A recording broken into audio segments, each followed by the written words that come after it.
Hello friends, welcome to my test series. आज हम करेंगे EMRS के जो पार्ट है टीचिंग एप्टीट्यूड का।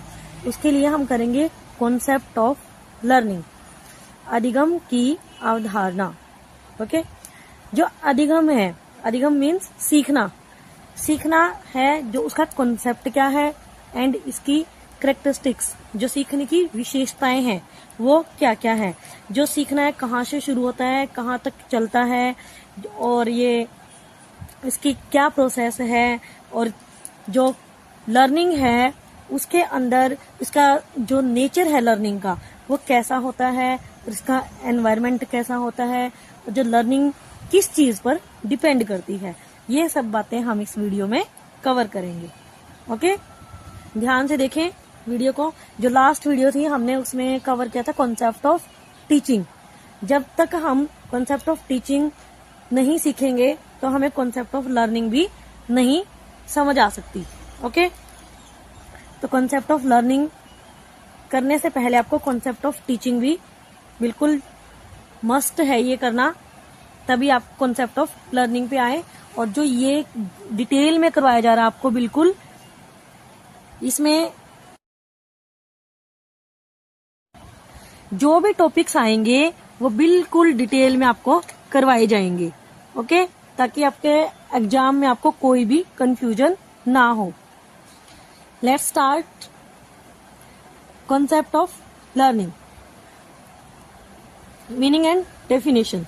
ओके, अधिगम को परिवर्तन, चेंज, सुधार, मॉडिफिकेशन, विकास, डेवलपमेंट, उन्नति, इम्प्रूवमेंट एंड समायोजन, एडजस्टमेंट ओके के तुल्य जाना जाता है।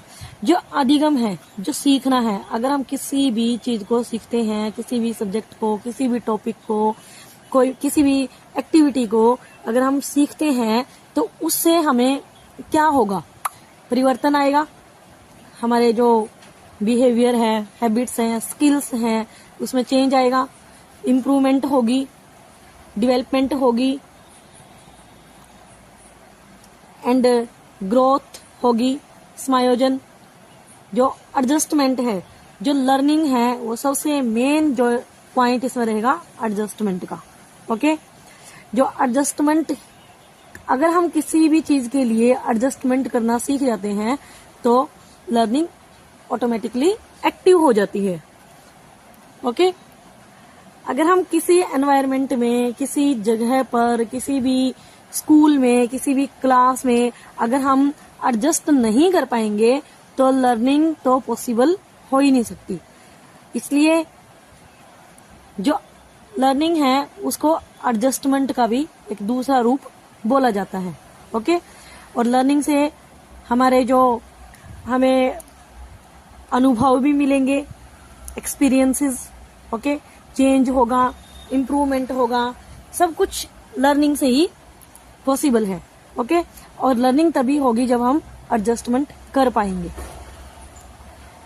आगे देखें, यह केवल स्कूल की शिक्षा, साइकिल चलाने, पढ़ने या टाइप करने तक सीमित नहीं, बल्कि यह एक विशाल शब्द है जिसकी व्यक्ति पर गहरी छाप या प्रभाव पड़ता है। जो लर्निंग है कोई छोटा शब्द नहीं है। लर्निंग जो हम एक माँ के गर्भ में होते हैं तब से शुरू होती है और हमारे आजीवन तक चलती है। हमारे जो मतलब कि लास्ट टाइम है बिल्कुल, तब तक हमारी लर्निंग चलती रहती है। ओके, लर्निंग कोई छोटा शब्द नहीं है। लर्निंग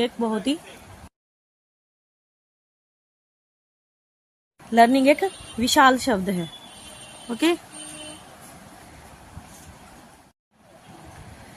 ओके, ये था हमारा जो मीनिंग एंड डेफिनेशन। ओके, अगर आपको मीनिंग और डेफिनेशन अच्छे से समझ में आ जाती है तो आगे कैरेक्टरिस्टिक्स हैं जो भी लर्निंग के बारे में, उसको आप आसानी से समझ सकते हैं। आगे देखें ध्यान से, सीखने की विशेषताएं, characteristics of learning.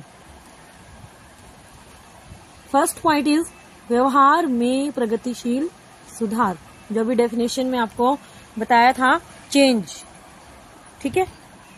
Progressive change of behaviour, जब मनुष्य परिस्थिति के प्रति प्रतिक्रिया करता है तो अधिगम के द्वारा व्यवहार में प्रगतिशील सुधार होता है। यही कारण है कि सीखने को सुधार कहा गया है। जब हम कोई भी चीज सीखते हैं, कोई भी टॉपिक, कोई भी बात हम सीखते हैं, तो ये संभव है कि हमारे बिहेवियर में चेंज आएगा ही आएगा, ठीक है। और हमें हमेशा वही बातें सीखनी चाहिए जिससे हमारा फायदा हो और जिससे हमारे अंदर पॉजिटिव चेंज आए। ओके, नेक्स्ट पॉइंट इज अधिगम समायोजन द्वारा प्रेरित होता है। Learning is motivated by adjustment. मनुष्य को नए वातावरण के अनुसार अपने आप को समायोजित करना होता है। जब तक कोई भी मनुष्य, कोई भी इंसान अपने आप को किसी एनवायरनमेंट में एडजस्ट नहीं करेगा, तब तक लर्निंग पॉसिबल नहीं है। अगर हम कोई भी किसी भी स्कूल में, कॉलेज में, किसी भी क्लासरूम में पढ़ते हैं, तो हमें अपने आप को वहां पर उस एनवायरनमेंट के अकॉर्डिंग एडजस्ट करना होता है, तभी लर्निंग पॉसिबल हो सकती है। Okay, the next point is अधिगम का स्वरूप सर्वव्यापी है। Learning is universal in nature. सभी जानवर सीखते हैं। मनुष्य एक तर्कशील प्राणी है, इसलिए वह अधिक सीखता है। ओके, जो देखो, सीखने को तो जो जानवर है वो भी सीखते हैं। ऐसा नहीं है कि जानवर है जो वो नहीं सीखते। जो छोटे छोटे जीव होते हैं वो भी खाना अपना खाना लेकर आना, ठीक है, वो भी खुद सीखते हैं। लेकिन जो मनुष्य है वो एक तर्कशील प्राणी, लॉजिकल जो प्राणी है ये, इसलिए वह अधिक सीखता है। ओके, ये ज्यादा सीखता है जानवरों की बजाय। यूनिवर्सल नेचर होता है इसका लर्निंग का। ओके, नेक्स्ट पॉइंट इज अधिगम कभी न समाप्त होने वाली वृद्धि है। Learning is never ending growth. हमारी सदा यही इच्छा होती है कि हम अधिक से अधिक सीखें। एक प्राप्ति अगले उत्प्रेरक इंसेंटिव कोशिश तथा प्रयत्न की ओर प्रेरित होती है। हमारी हमेशा यही इच्छा होती है कि हमने, देखो, अगर हमने ये चीज़ सीख ली तो आगे हम और सीखें। मान लो कोई भी एग्जांपल है, जैसे मान लो स्टार्टिंग में सोचते हैं कि हम साइकिल सीखें, साइकिल के बाद सीखते हैं हम बाइक सीखें, बाइक के बाद हम सोचते हैं कि हम गाड़ी सीखें, गाड़ी के बाद हम सोचते हैं कि हम एरोप्लेन तक उड़ाना सीखें। ओके, मतलब हमारी जो इच्छाएं हैं सीखने की बढ़ती जाती हैं, और ये बढ़ती भी रहनी चाहिए, तभी इंसान सीख सकता है।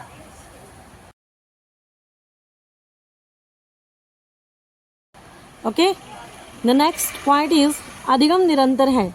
Learning is continuous. लर्निंग हमेशा चलती रहती है, लर्निंग का कोई अंत नहीं है। अधिगम निरंतर है, यह बचपन तक ही सीमित नहीं बल्कि आजीवन चलता है। मृत्यु ही इसका अंत है। जब तक हमारी मृत्यु नहीं हो जाती तब तक हम सीखते रहते हैं, कुछ ना कुछ हमेशा सीखते रहते हैं। नेक्स्ट पॉइंट इज अधिगम लक्ष्य केंद्रित है। अधिगम तभी होती है जब हमारा कुछ ना कुछ गोल हो, कुछ ना कुछ पर्पस हो। ओके,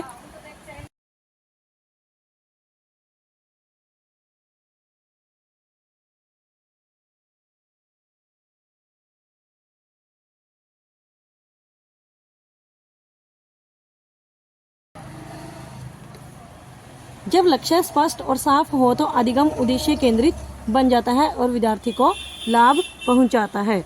जब तक हमारा कुछ ना कुछ गोल नहीं होगा, कोई पर्पस नहीं होगा, तब तक हम लर्निंग कर भी नहीं सकते। ओके, जब हमारा गोल है कि हमें कोई एग्जाम क्लियर करना है, क्वालिफाई करना है, तभी हम उसके प्रति मोटिवेट होते हैं और तभी हमारी लर्निंग पॉसिबल होती है और तभी हमें पॉजिटिव रिजल्ट्स मिलते हैं। ओके, अधिगम सक्रिय तथा रचनात्मक है। Learning is active and creative. अधिगम सक्रिय तथा रचनात्मक है, अर्थात अधिगम शिष्य की सरगर्मियों पर निर्भर है। कहा जाता है कि जहाँ स्वयं क्रिया नहीं वहाँ अधिगम का कार्य नहीं होता। जब तक हम क्रिया नहीं करेंगे तब तक अधिगम नहीं होता। इसलिए कहा गया है कि अधिगम क्रिया तथा अनुभव का परिणाम है। इससे हमें अनुभव भी मिलते हैं और हमें क्रिया भी करनी होती है। यह सारे ज्ञान का रचनात्मक अनुभव है। जितना ज़्यादा हमारे पास ज्ञान होगा उतनी ही ज़्यादा हमारी एक्टिविटीज़ होंगी, उतना ही ज़्यादा हमारा एक्सपीरियंस होगा। नेक्स्ट पॉइंट इज अधिगम व्यक्तिगत तथा सामाजिक आवश्यकताओं द्वारा उत्तेजित होता है। Learning is aroused by individual and social needs. जब तक हमें व्यक्तिगत खुद की नीड नहीं होती या फिर हमें कोई सोशल नीड नहीं होती तब तक हम लर्निंग नहीं कर सकते। अधिगम व्यक्तिगत तथा सामाजिक आवश्यकताओं द्वारा उत्तेजित होता है, अर्थात अधिगम एक मनुष्य की सामाजिक आवश्यकताओं, रुचियों, चाहों, आदर्शों पर निर्भर होता है। कई मनुष्यों में अधिगम की क्रिया तीव्र होती है और कई मनुष्यों में मंद। यह जो अधिगम की क्रिया है किसी भी पर्सन की जो इंटेलिजेंसी है उस पर भी ये इफेक्ट डालती है। ओके, अगर इंटेलिजेंसी जो हाई लेवल की होती है तो लर्निंग भी फास्ट होगी और इंटेलिजेंसी अगर लो लेवल की है तो लर्निंग भी स्लो होगी। यह बात ध्यान देने योग्य है कि सामाजिक वातावरण का सीखने पर प्रभाव पड़ता है। वातावरण के अभाव में की अवस्था में सीखना असंभव है। और ये भी जरूरी है कि जो हमारा सोशल एनवायरनमेंट है, जो हमारे आसपास का एनवायरनमेंट है, वो भी हमेशा अच्छा होना चाहिए, तभी हमारी जो लर्निंग है वो पॉजिटिव रिजल्ट्स देगी। Okay, the next point is अधिगम पूर्ण व्यक्ति का पूर्ण परिस्थिति के प्रति उत्तर है। Learning is response of the whole individual to the total situation. अर्थात व्यक्ति अधिगम की पूर्ण परिस्थिति के प्रति परस्पर क्रिया करता है। जो अधिगम है, जो टोटल सिचुएशन है, उसके प्रति उसका उत्तर है। ठीक है, अधिगम में जो भी हम सीखते हैं, टोटल सिचुएशन के अंदर जो भी हम सीखते हैं, उसके प्रति जो हम रिस्पॉन्स करते हैं वही अधिगम है। यह उद्दीपन तथा अनुक्रिया के मध्य संबंध कायम करता है। ओके, स्टिमुलस भी हो गए इसमें और रिस्पॉन्स भी होगा अधिगम के अंदर। Very very important. अगर हम किसी भी स्टूडेंट को मोटिवेट करेंगे, कोई भी उसको प्रोत्साहन देंगे किसी भी सब्जेक्ट को, किसी भी टॉपिक को सीखने के लिए, तो वो स्टूडेंट उसके प्रति रिस्पॉन्स भी जरूर करेगा। ओके, स्टिमुलस एंड रिस्पॉन्स दोनों रिलेटेड है एक दूसरे से। नेक्स्ट पॉइंट इज अधिगम स्थानांतरण है। Learning is transferable. Okay, learning हमेशा ट्रांसफरेबल होती है। कैसे? देखो, जैसे मान लो कोई भी टीचर है, अगर टीचर तभी सिखाएगा जब उसको खुद को आता होगा, उसको खुद को नॉलेज होगी, तभी वो किसी अदर पर्सन को सिखा सकेगा। ओके, इसीलिए हम बोलते हैं लर्निंग इज ट्रांसफरेबल। शिक्षक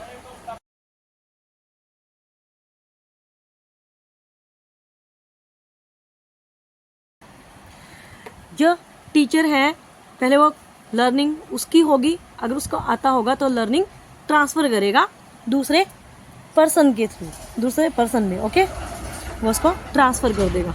जो लर्निंग हमेशा ट्रांसफर होती रहती है एक व्यक्ति से दूसरे व्यक्ति में। सीखना स्थानांतरण है, पर स्थानांतरण की मात्रा भिन्न भिन्न हो सकती है। स्थानांतरण तकनीकों, आदर्शों, दृष्टिकोणों, प्रक्रियाओं तथा विषयों की समानता के कारण होता है। अधिगम में मितव्ययता का कारण होता है और यह शिक्षा के एक क्षेत्र से दूसरे तथा श्रेणी के कमरों की परिस्थितियों में होता है। जैसे जो अधिगम है, मान लो 4th क्लास के बच्चे हैं तो उसको 4th क्लास की ही जो बातें हैं, उसका लेवल है, वही उसको सिखाया जाएगा। ओके, ये समान श्रेणियों में भी होता है।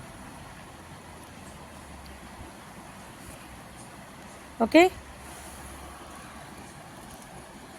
द नेक्स्ट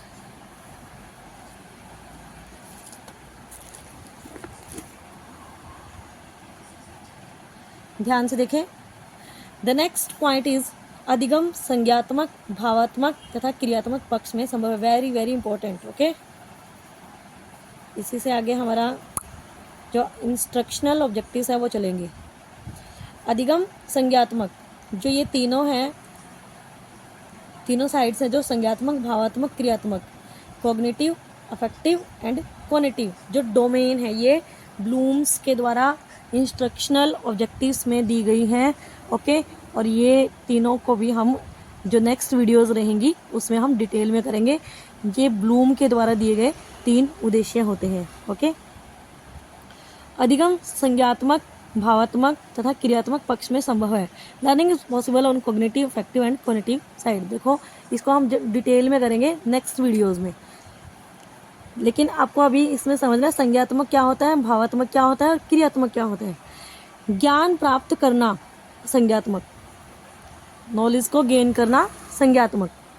संवेगों की शुद्धि, जो इमोशनल जो हमारा प्योरीफायर है वो होता है भावात्मक। ओके, इमोशंस से जुड़ा होता है भावात्मक।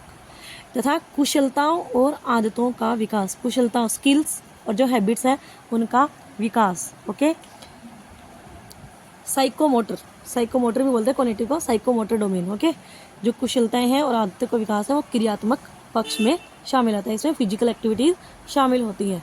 ओके, क्रियात्मक पक्ष में ये अधिगम में तीनों के 3 जरूर होने चाहिए। अधिगम प्रक्रिया है न कि परिणाम। Learning is a process and not a product. जो लर्निंग है वो प्रोसेस है, ना कि प्रोडक्ट। ओके, ये बात सभी को पता होनी चाहिए। जो लर्निंग है हम उसको माप नहीं सकते, उसकी हम क्वांटिटी नहीं बता सकते। ओके, जन साधारण के लिए अधिगम परिणाम है, परंतु एक मनोवैज्ञानिक के लिए यह एक प्रक्रिया है जिसके निम्न 5 चरण होते हैं।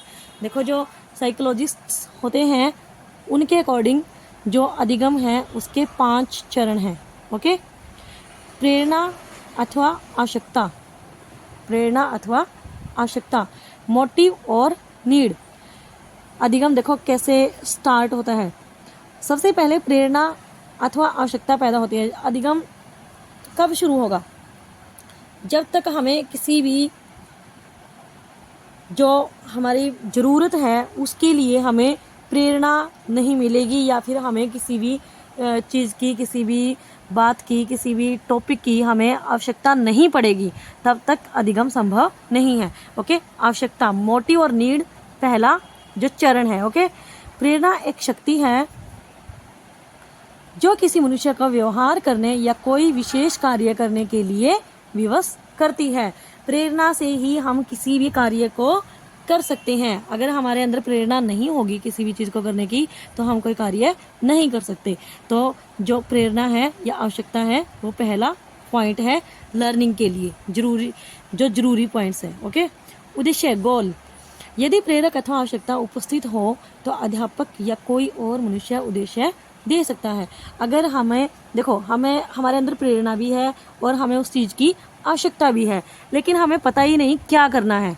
ठीक है, इस जो हमें नहीं पता हमारा पर्पज क्या है, हमारा गोल क्या है, इसके लिए हम किसी अध्यापक की या किसी व्यक्ति की और किसी अपने बड़े की, किसी अपने रिलेटिव्स की, उसकी भी हम सहायता ले सकते हैं कि हमें लाइफ में क्या करना चाहिए, हमारा गोल क्या होना चाहिए, अगर हमें खुद समझ में ना आए तो। ओके,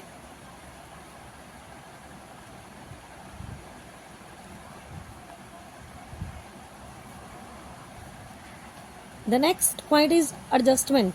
बच्चे में अपने आप को समायोजित करने की रुचि पैदा होती है। देखो, 2 पॉइंट्स हमारे क्लियर हो चुके हैं, मोटिव और नीड, गोल। मोटिव भी है हम और हमारा गोल भी है। अगर हमारा मोटिव भी है, हमारे अंदर प्रेरणा भी है और गोल भी है, तो एडजस्टमेंट तो अपने आप ही ऑटोमेटिकली हो जाएगी। बच्चे में अपने आप को समायोजित करने की रुचि पैदा होती है। अगर हमारा गोल भी है और मोटिव भी है तो हमारे जो एडजस्टमेंट है उसके लिए भी बच्चा रुचि पैदा कर लेता है। ओके, परिवर्तन, चेंजेस। बच्चे के व्यवहार में परिवर्तन आ जाते हैं। जब हम किसी भी चीज़ को सीखने लगते हैं तो किसी भी व्यक्ति के, किसी भी स्टूडेंट के, ओके, किसी भी बच्चे के व्यवहार में परिवर्तन आ जाते हैं। परिवर्तन आते हैं जो वही परिवर्तन हमें हमारे गोल की तरफ लेकर जाते हैं। निश्चित या स्थायी होना, फिक्सेशन और स्टेबलाइजेशन। इसके बाद शिष्य के व्यवहार में वे परिवर्तन निश्चित तथा स्थायी हो जाते हैं। जो हमारे व्यवहार में परिवर्तन आते हैं शिक्षा के द्वारा, वो हमारे परिवर्तन है जो निश्चित और स्थायी हो जाते हैं। ओके, ये थे हमारे जो लर्निंग की कैरेक्टरिस्टिक्स। आई होप आपको अच्छे से समझ आई होगी। ओके, ये देखें लर्निंग की कैरेक्टरिस्टिक्स। ओके,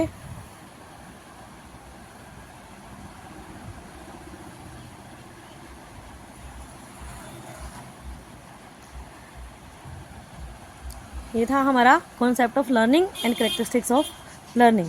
ओके, नेक्स्ट जो वीडियो रहेगी वो रहेगी अधिगम के चरण या प्रकार, स्टेजेस और टाइप्स ऑफ लर्निंग। इसको हम डिटेल में अच्छे से डिस्कस करेंगे। ओके, और एक एक जो पॉइंट है आपको अच्छे से समझाया जाएगा।